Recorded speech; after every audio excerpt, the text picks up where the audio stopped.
Hello everyone, welcome to my blog. আমি Priyanka, Japan থেকে তোমাদের সাথে আজকে শেয়ার করি উইন্টার ইলুমিনেশনে যাওয়া আরও একটা জায়গা। এটা হলো টোকিওতে তোই রেস কোর্স। এখানে দিনের বেলায় আসলে ঘোড়ার রেসও দেখতে পাওয়া যায়। এখানে এন্ট্রান্সের জন্য 1200 জাপানিজ ইয়েন নিয়েছিল পার হেড। যদি তুমি ক্লুকের মাধ্যমে বুকিং করো তাহলে আরও একটু কম, এবং যদি তুমি অনস্পট গিয়ে বুক করো তবে একটু বেশি টাকা লাগে। আমি বলবো ক্লুকের মাধ্যমে আগে থাকতে গিয়ে বুকিং করে এবং একটু দিনের বেলার দিকে এখানে গেলে পরে বেশ সময়টাও ভালো কাটে এবং অনেকটা সময় ধরে সারা সব কিছুই দেখতে পাওয়া যায়। এখানে প্রথমে এন্ট্রান্সে অনেকগুলো এরকম সুন্দর সুন্দর টানেল ছিল, যেগুলো এরকম সুন্দর লাইটিং দিয়ে ঘেরা ছিল। উইন্টারের সময় যে সমস্ত জায়গাগুলো লোকবিহীন হয় এখানে টোকিওতে বা জাপানে, সেখানে এরা এরকম সুন্দর লাইটিং এবং লাইট শো করে এখানে পর্যটক বাড়িয়ে তোলে। টানেলগুলোর থেকে পেরিয়েই সুন্দর রেনবো সিটিতে চড়ে নিয়েই এই সুন্দর মাঠটায় আমরা চলে এলাম। এখানে এরা প্রজেক্ট করেছে জাপানে ধানা জমির ছবি।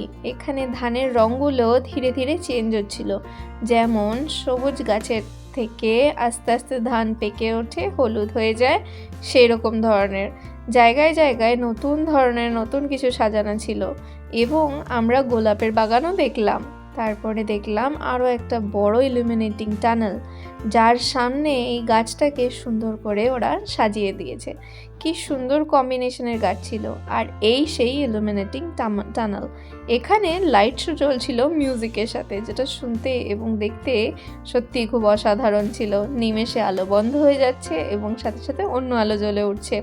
আমরা এখানে বেশ অনেকটা সময় কাটিয়েছিলাম। টানেলটা বেশ অনেকটাই বড়, প্রায় 100 মিটার্সের ওপরে, তাই এখানে বেশ অনেকক্ষণ সময় কাটানোর জন্য বেশ জায়গাটা খুব সুন্দর।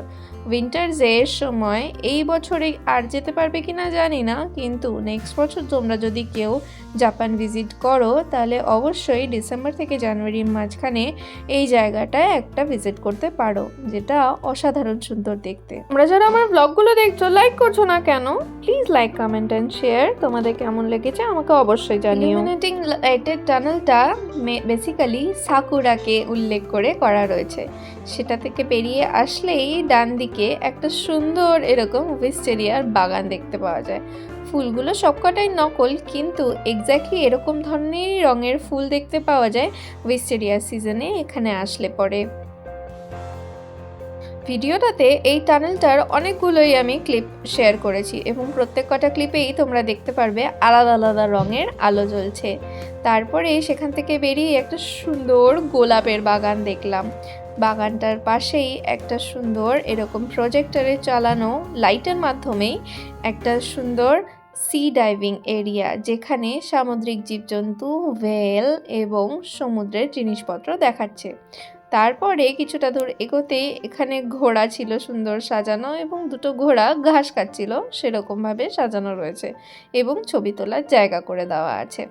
তারপরে একটা বিশাল বড় সুন্দর একটা গাছ সাজানো, দূর থেকে লাগছিল এটা সত্যিকারের গাছকেই ওরা হয়তো লাইট দিয়ে সাজিয়েছে, কিন্তু গিয়ে জানতে পারলাম যে না, পুরোটাই নকল, কিন্তু দেখতে কি অসাধারণ। এখানে আমরা যখন বেরিয়ে আসছিলাম তখন একটা শো থেকে এই পুতুলগুলো বেরিয়ে আসছিল, হয়তো সেখানে একটা শো চলছিল যেটা আমরা জানতাম না। এইটা ছিল এক্সিটের সামনে, যেখানে একটা সুন্দর বুকের মতো বানানো ছিল, যেখানে একটা ঘোড়া দৌড়াচ্ছিল। সত্যি ফেরি টেলের মতো দেখতে।